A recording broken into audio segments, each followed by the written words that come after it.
Dukung channel ini dengan klik tombol subscribe dan tanda lonceng. Smart FM presents Smart Business Talk with Tung Desem Waddingin. Smart Business Talk.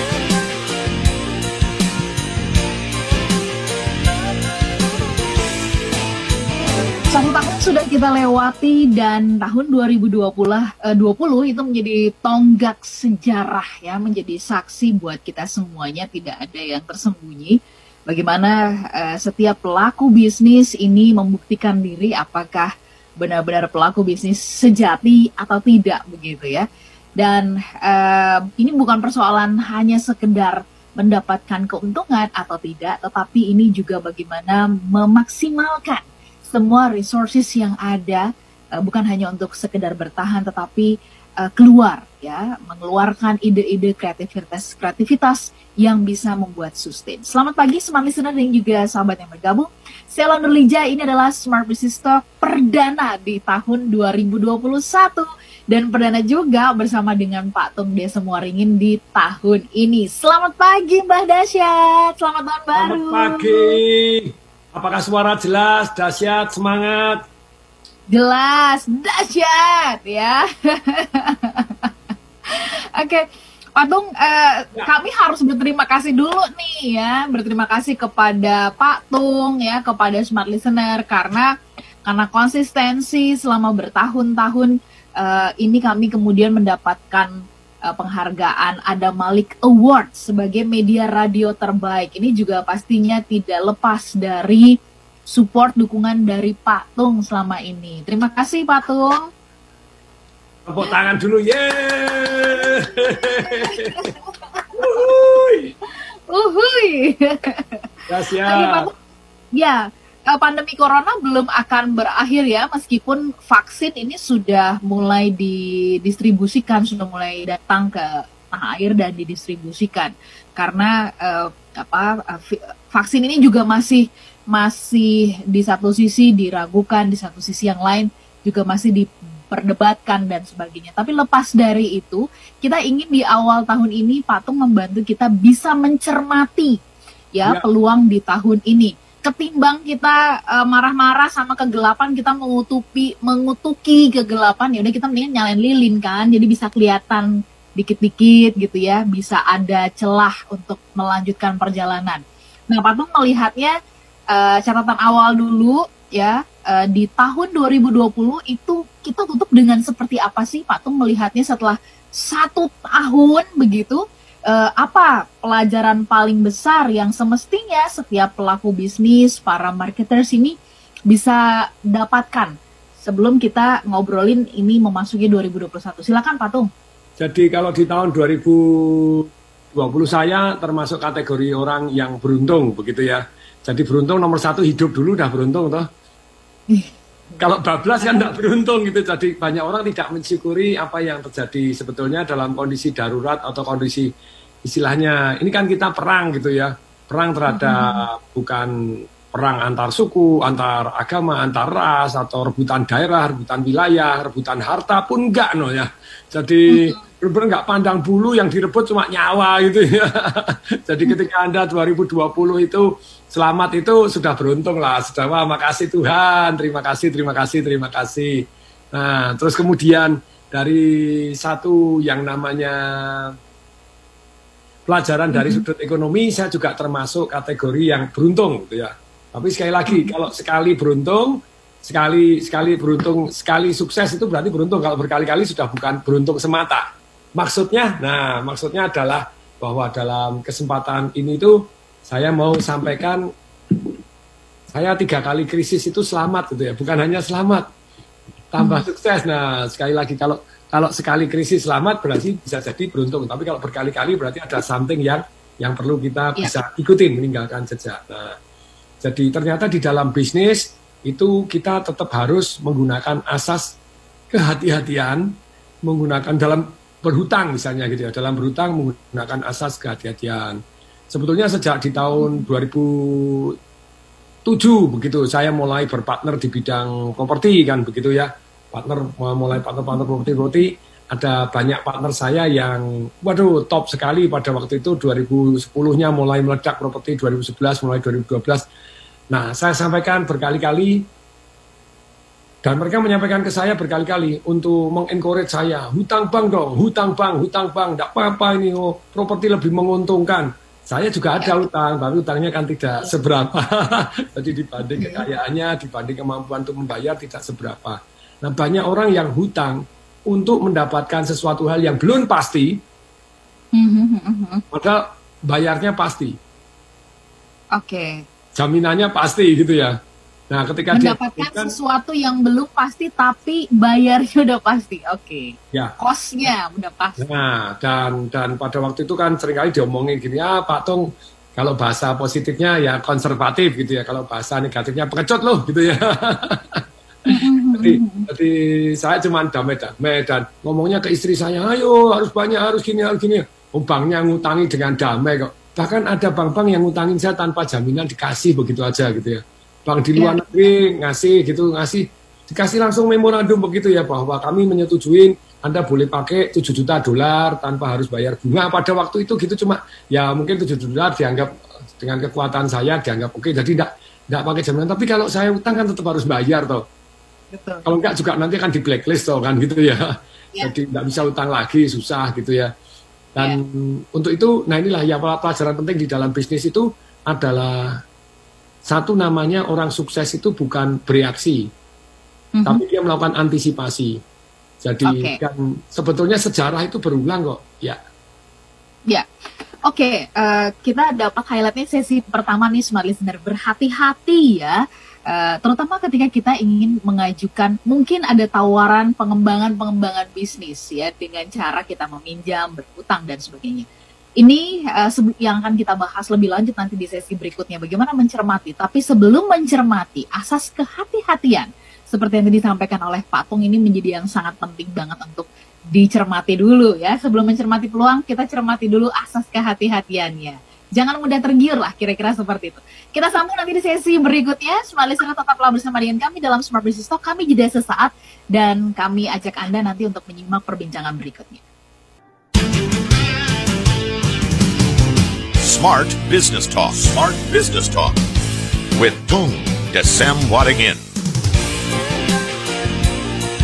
Listener dan juga sahabat yang bergabung, terima kasih Anda masih bersama-sama dengan kami. Sebelum kita lanjut obrolannya, kabar gembiranya ingin saya bagikan kepada Anda bahwa di tanggal 9 dan tanggal 10 Februari, Smart FM akan mengadakan Smart Business Outlook Special Chinese Edition ya, di tahun 2021, tahun kerbau logam. Dan akan ada banyak sekali pembicara, keynote speaker-nya ada Sri Mulyani, Khatib Basri, kemudian juga ada berbagai impactful leader yang kami hadirkan seperti Pak Tung Desem Waringin, kemudian Pak Hadi Kuncoro, Ibu Afiliani, Pak Jens Gui, dan Bu Nadi Wijaya. Dan untuk 2 hari ini ya, investasinya adalah Rp350.000. Untuk 2 hari ini Rp350.000, tapi early bird-nya itu hanya Rp150.000. Masih ada kesempatan. Pergunakan yuk pagi hari ini untuk Anda segera mendaftar ya. Dan jangan ragu-ragu untuk segera daftarkan diri Anda, bahkan juga tim Anda, biar mudah, biar gampang, langsung aja diketik nama, kemudian daftar SBOS begitu, dan kemudian Anda bisa kirim nomornya ke 0822 ya. Ini khusus untuk pendaftaran SBO, Anda bisa ketik 0822. Dicatat dulu 0822 kemudian 11859728. Saya ulang ke 0822 11859728. Early bird-nya Rp150.000 untuk 2 hari. Segera daftarkan diri Anda ya. Oke, kita sambung. Kalau tadi di sesi awal Pak Tung mengatakan ya, ketika sebelum kita mencermati peluang, kita juga harus mencermati ada asas kehati-hatian, terutama ketika kita mengajukan hutang. Jangan mudah tergiur karena, oh ini segera bisa buka cabang, misalkan seperti itu. Atau ini bisa memiliki properti itu, bisa memiliki ini gitu ya, dengan cara berhutang. Pak Tung tadi mengatakan, oh bank itu pasti dengan damainya memberikan hutang gitu. Masalahnya nanti kita yang bayarnya yang tidak damai. Nah, Pak Tung, bagaimana caranya supaya kita bisa mencermati peluang? Mencermati ini kan sebuah kata kerja ya, dan peluang itu ada di depan kita. Tapi bagaimana proses untuk bisa mencermati? Silahkan, Pak Tung. Bagaimana kita bisa mencermati peluang? Itu sebetulnya kita belajar satu dari sejarah, gitu ya. Jadi sejarah itu berulang kok. Apa yang terjadi hari ini mungkin di dalam seumur hidup kita belum pernah terjadi. Tetapi di dalam sejarah itu terjadi kok.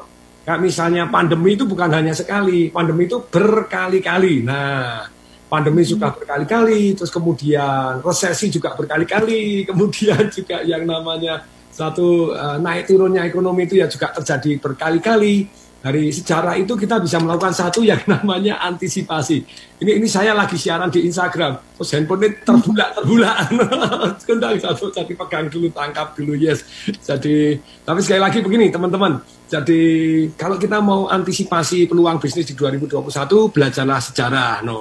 Sejarah berkata-kata bahwa di dalam kehidupan ekonomi itu ada namanya siklusnya. Nah, saya tampilkan di layar juga, ini saya akan tampilkan di layar bahwa ada siklus ekonomi yang namanya ekonomi clock. Dari membaca ekonomi clock ini, tentu saja kita akan jadi lebih peka untuk menebak next-nya apa, gitu ya. Boleh saya tampilkan di layar nih? Nah, silakan teman-teman yang di radio tenang, kita bacain kok gitu ya. Jadi kalau belum bisa melihat kita bacakan. Tapi mau lihat di YouTube-nya di mana? YouTube channel Smart FM silahkan ya, bisa terlihat nanti. YouTube di channelnya Smart FM begitu ya? Ya.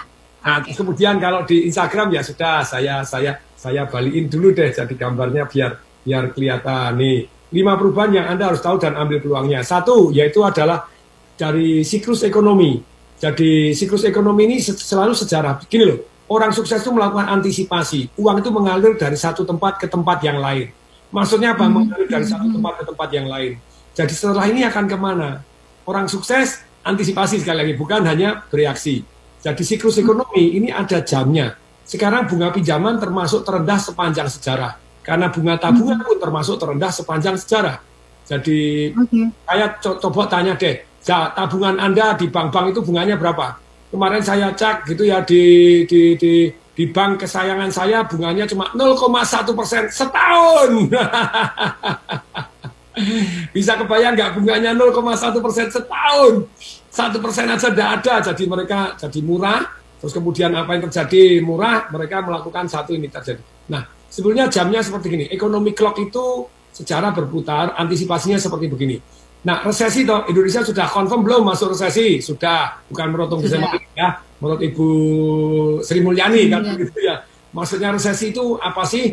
Terjadi penurunan pertumbuhan ekonomi Indonesia dibanding gross domestic product kita, GDP kita turun jadi sudah minus selama berapa lama? 2 kuartal, jadi 3 bulan 2 kali, 6 bulan berturut-turut sudah minus. Nah, sekarang bulan ketiga ini tidak tahu nih minus lagi sampai Desember. Kalau minus lagi ya memang sudah ini. Nah, kalau 2 kuartal atau 6 bulan berturut-turut. Nah, kemudian apa yang terjadi? Ini jam 7. Jam 7 itu apa sih? Interest rate fall. Jadi bunga depositonya turun, bunga pinjamannya turun. Nah, terus kemudian setelah itu apa yang terjadi? Saham, bond, price-nya naik. Betul nggak? Saham sudah naik. Loh kan sudah, atau Anda bisa antisipasi.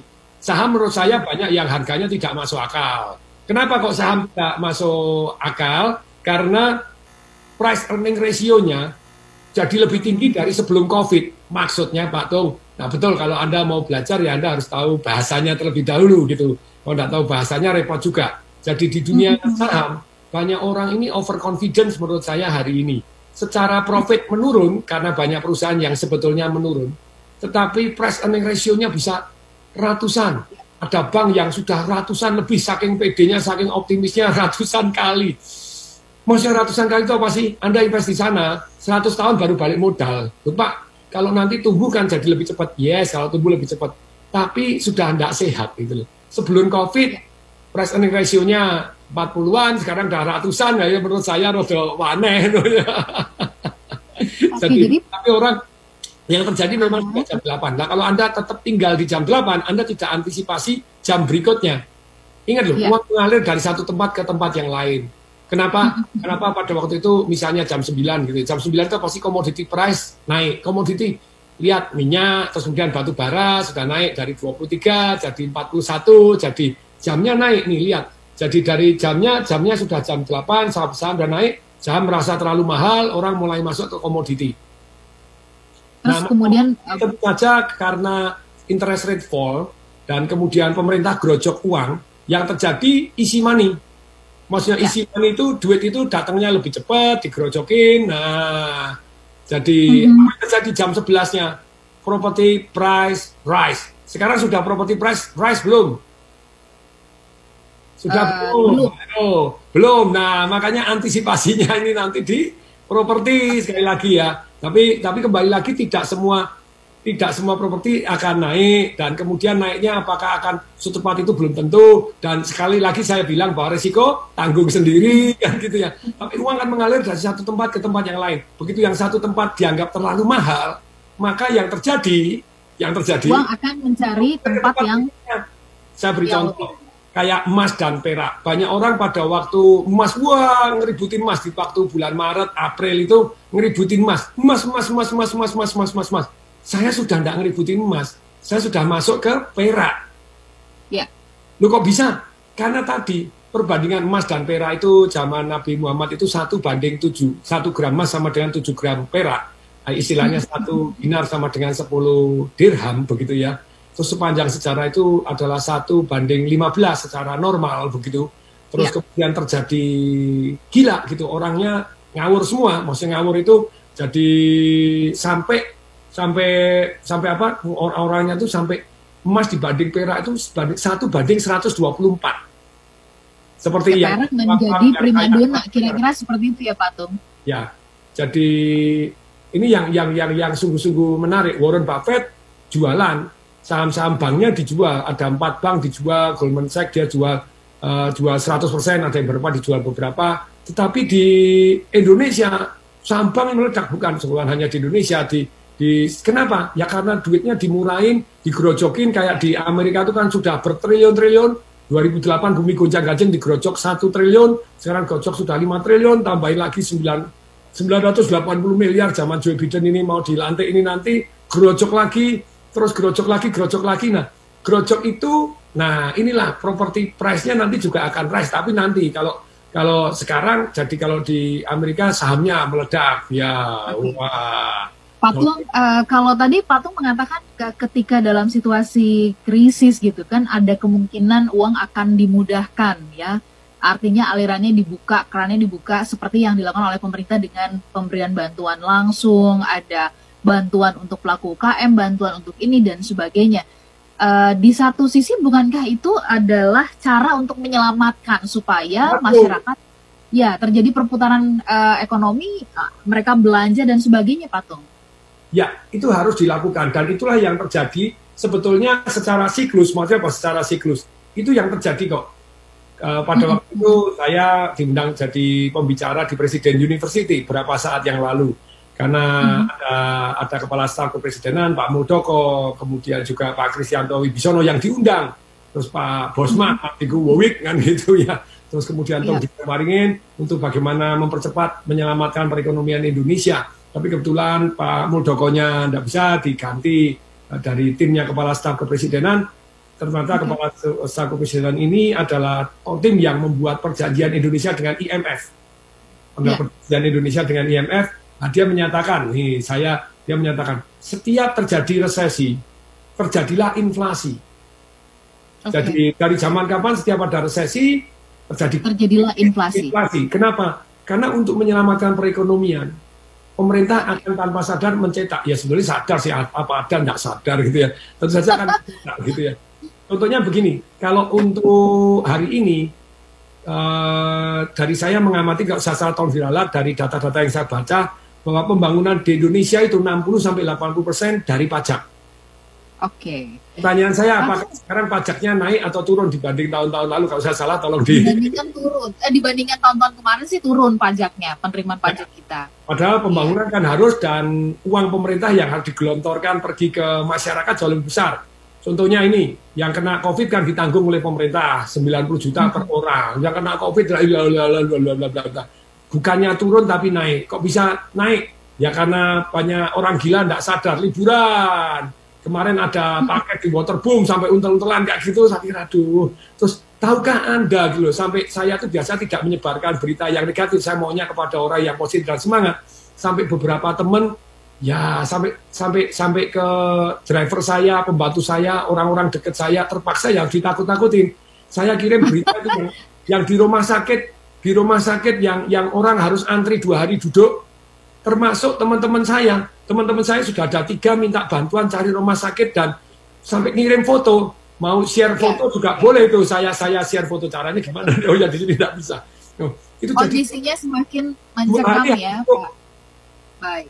Duduk nggak keterima, padahal dia kena diabetes, kena begini, harus pakai masker oksigen, dikasih tangki, digeledekin, tapi orangnya duduk. Bisa kebayang nggak? Nggak bisa masuk rumah sakit, harus duduk, wong edian. Nah kalau sudah gitu kan kasihan banget. Nah, Pak Tung ditahan dulu penjelasannya sampai di situ, kita jeda ya, semua listener dan juga sahabat yang bergabung. The Economic Clock, belajar dari sejarah siklus ekonominya ya.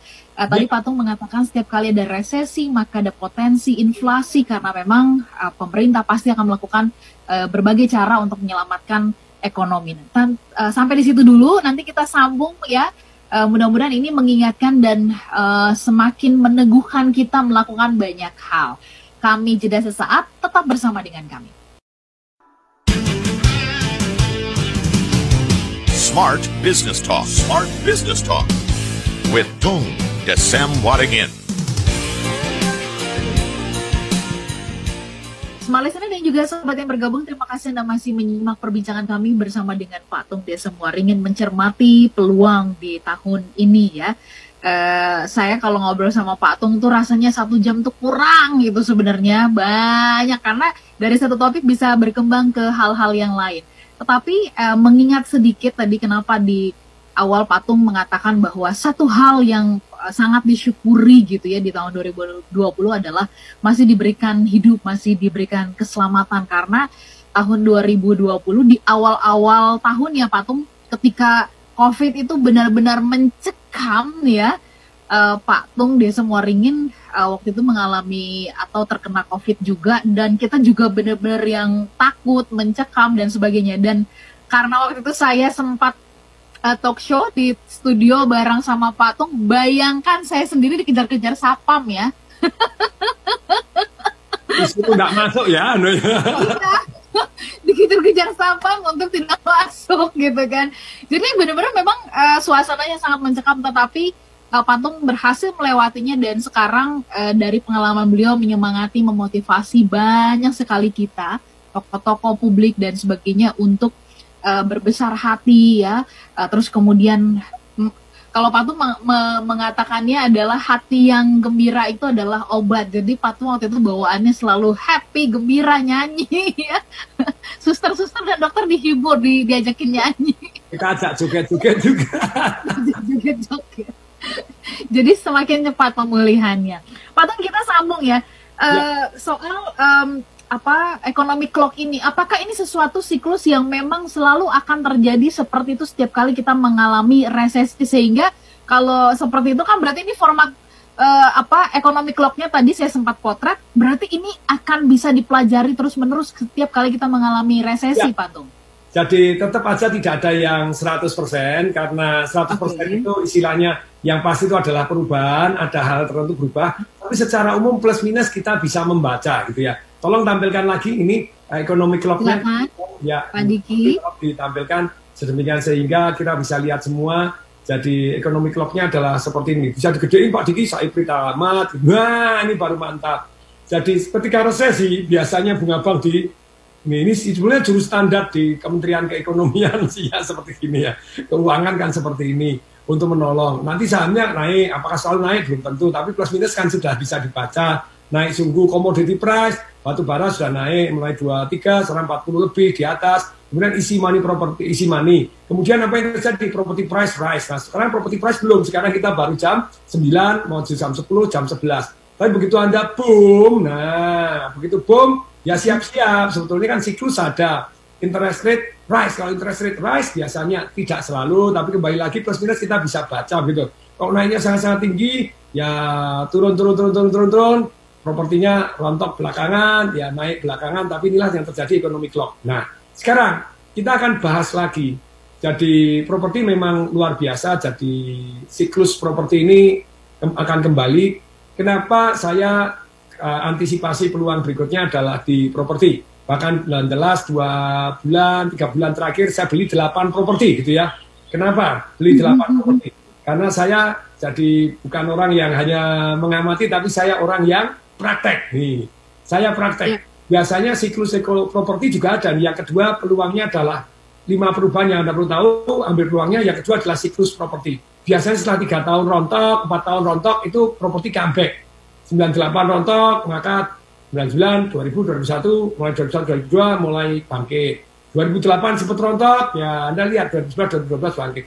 Sebetulnya rontok itu 2015 mulai agak terasa, 2016, 2012, 2011 rontok. Kalau kita ngomong 2016 sudah mulai, 2017, 18, 19, harusnya 2019, 2020 ini mulai bangkit.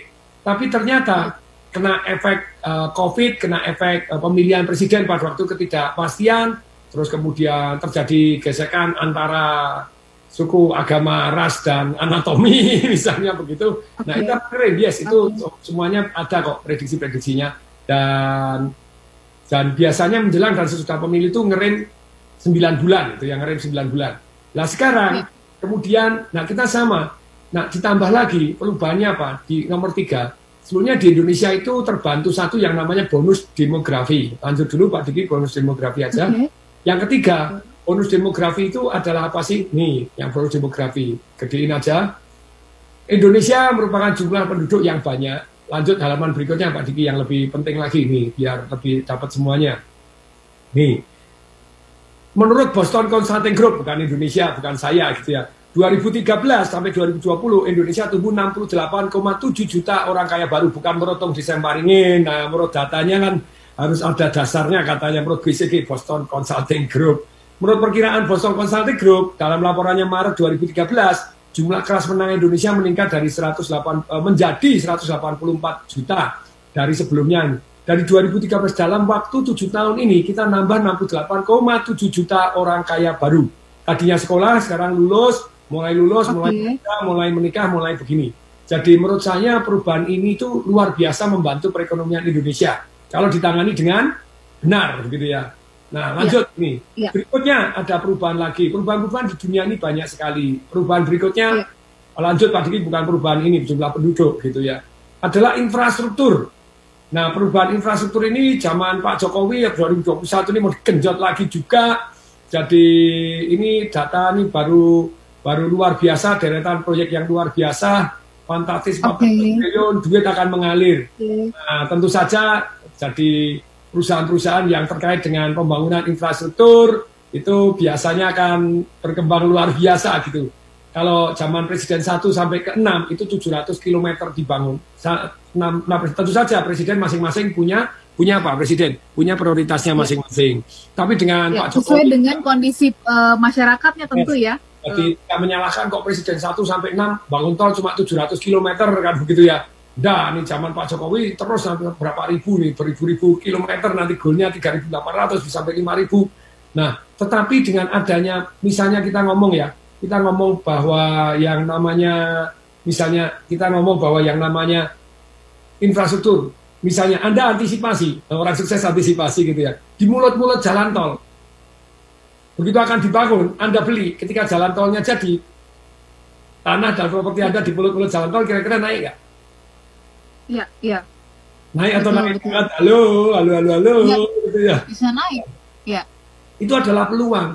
Dan kalau jalanan jadi, sebelum jalanan itu tadi tidak dibangun dengan ada jalanan jadi, atau tadinya harus makan waktu 3 hari, 5 hari untuk melampaui, sekarang 2 jam, 3 jam jadi, tentu saja perekonomian naik. Tadinya yang namanya jagung, yang namanya apa, semua hasil bumi bisa dijual dengan baik, dengan waktu. Perikanan juga tambah bagus, gitu ya, asal kagak dikorupsi lagi, gitu ya. Sekali lagi ini yang terjadi di infrastruktur, dan tentu saja ini yang perlu diantisipasi oleh kita semua, begitu ya, peluang yang luar biasa. Nah, mari kita lanjut lagi ya. Yang kelima, itu adanya terjadi yang namanya perang dagang. Nah, maksudnya apa perang dagang nih? Perang dagang itu currency war, serta lupa tuh sekarang kan Donald Trump aja mau diturunkan, mau diimpeach dan sudah kalah sama Joe Biden. Nanti Joe Biden kan nanti sudah tidak perang dagang lagi. Yes, tetapi sudah terlanjur dicetak duit begitu banyaknya beredar masuk ke masyarakat. Negara besar-besaran jor-joran mencetak uang. Dan dengan mencetak uang sehingga terjadi inflasi, perang tarif, masuk untuk barang-barang impor, jadi terjadi nasionalisme yang mulai menurut saya akan kembali nasionalisme yang begitu besarnya, jadi mulai sibuk mikirin negaranya masing-masing, menyelamatkan diri masing-masing. Nah, ini akan terjadi satu yang namanya currency war tadi apa? Pencetakan uang. Indonesia sebetulnya kan Amerika ini nyetak duit begitu banyaknya. 5 kali lipat lebih dari tahun 2008 ketika terjadi bumi gonjang-ganjing. Dengan dicetak di tahun 5000 dicetak lebih kali 5 kali lipat lebih dan bisa 6 kali 7 kali lipat. Utangnya Amerika tambah banyak, uang beredarnya Amerika tambah banyak, mestinya dolar Amerika itu akan melemah.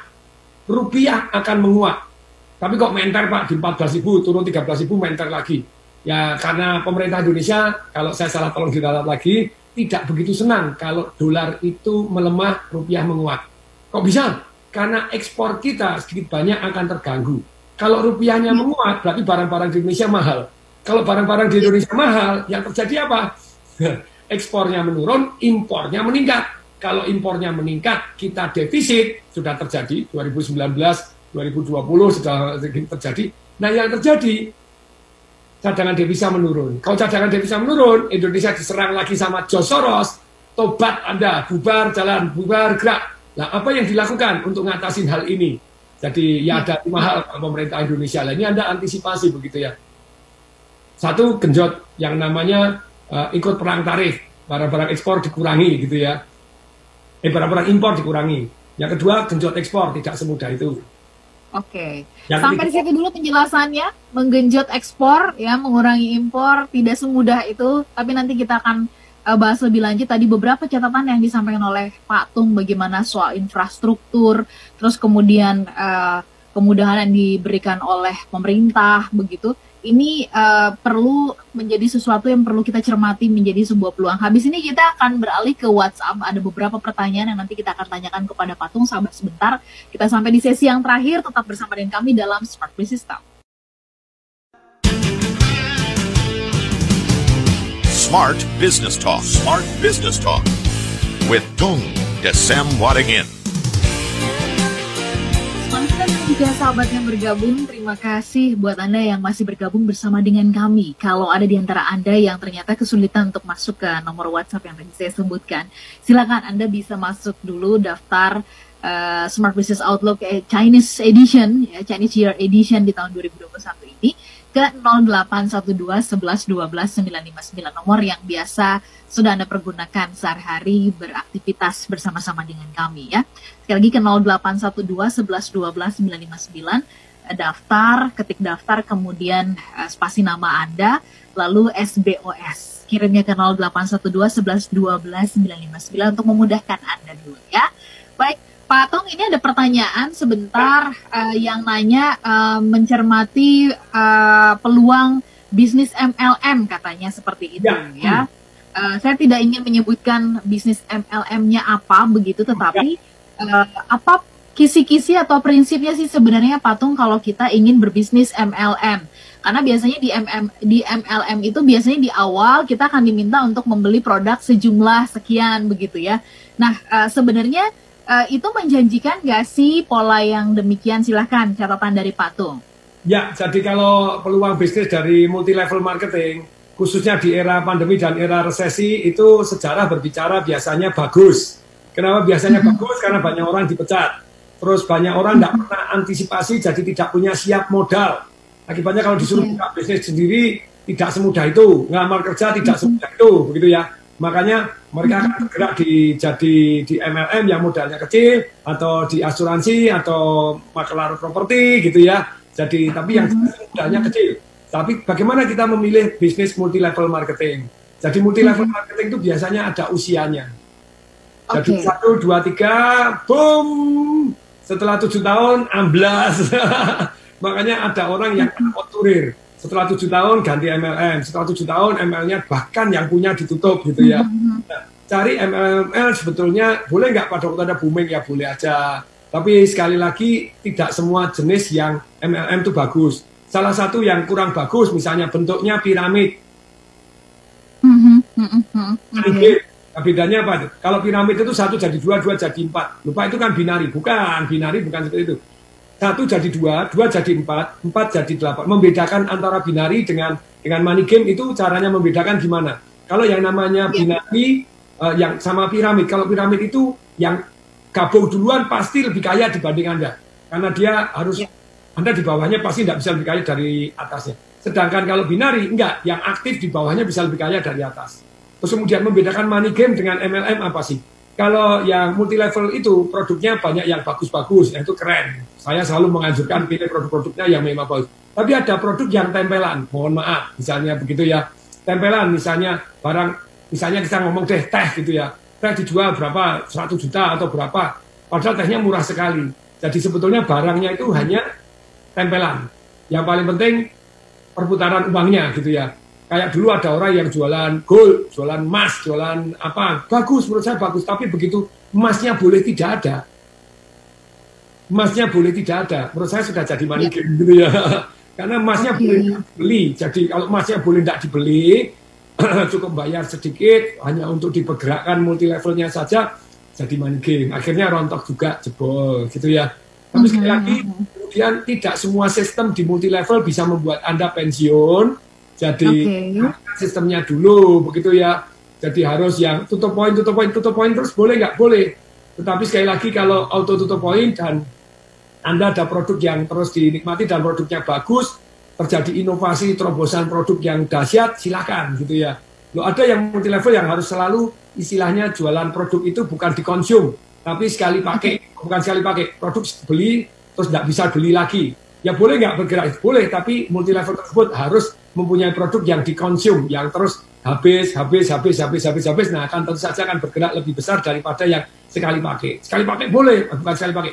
Beli terus nggak beli lagi gitu ya barang. Ya, tapi sekali lagi, ayo jadi ya, ini multi level, Anda harus terus gitu dan menurut saya menarik kok. Boleh dikata Tung Desem Waringin hari ini besar karena multi level.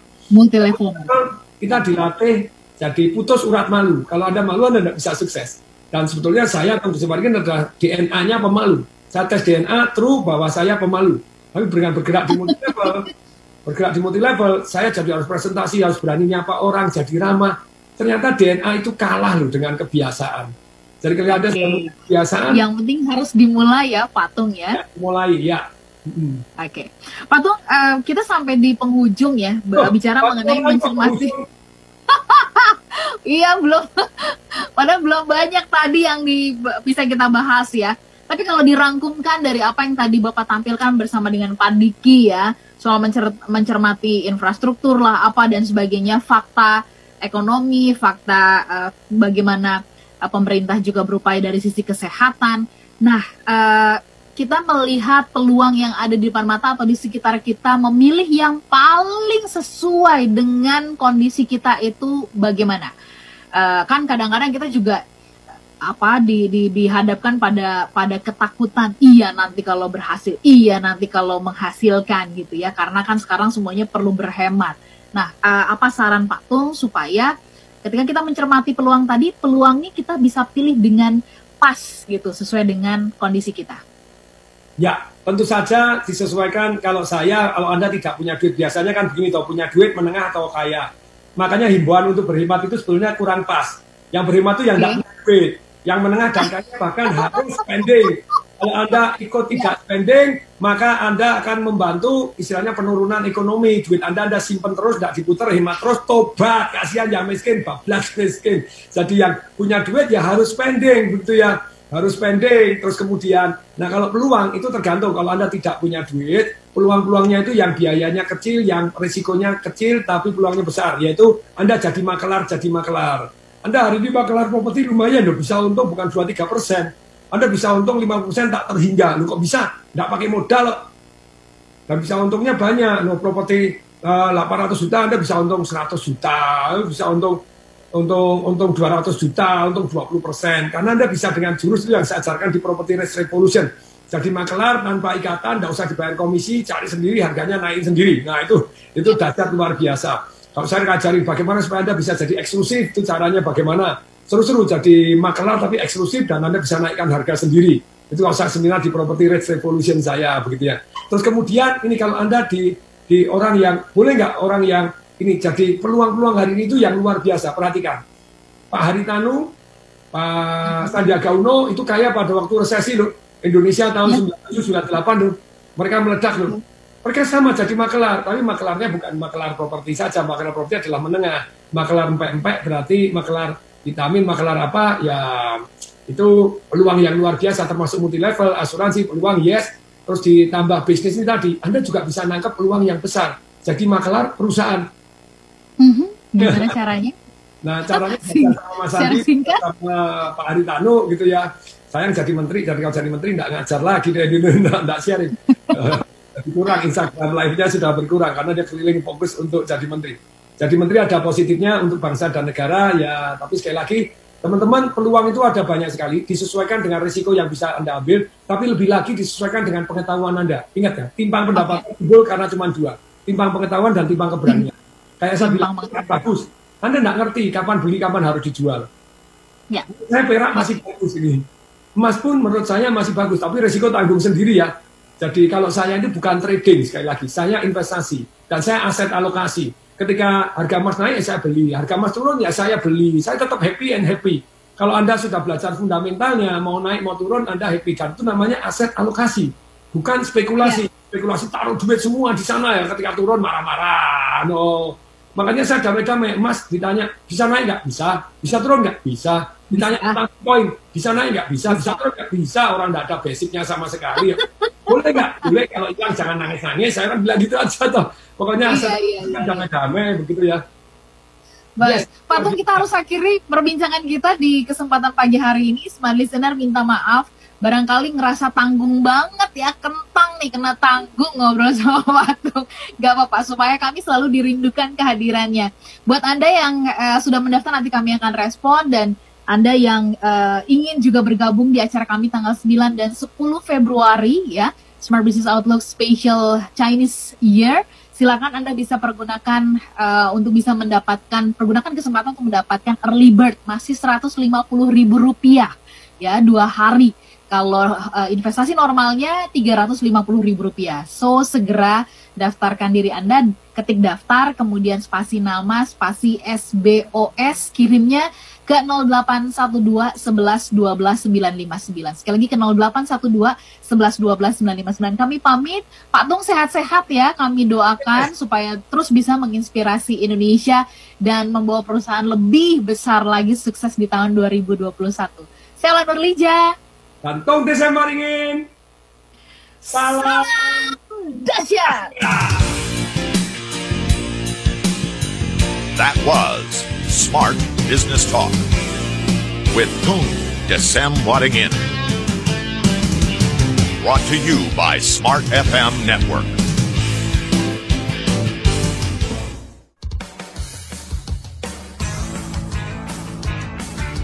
Smart FM. Terima kasih untuk menyimak sajian MDW Pro Radio.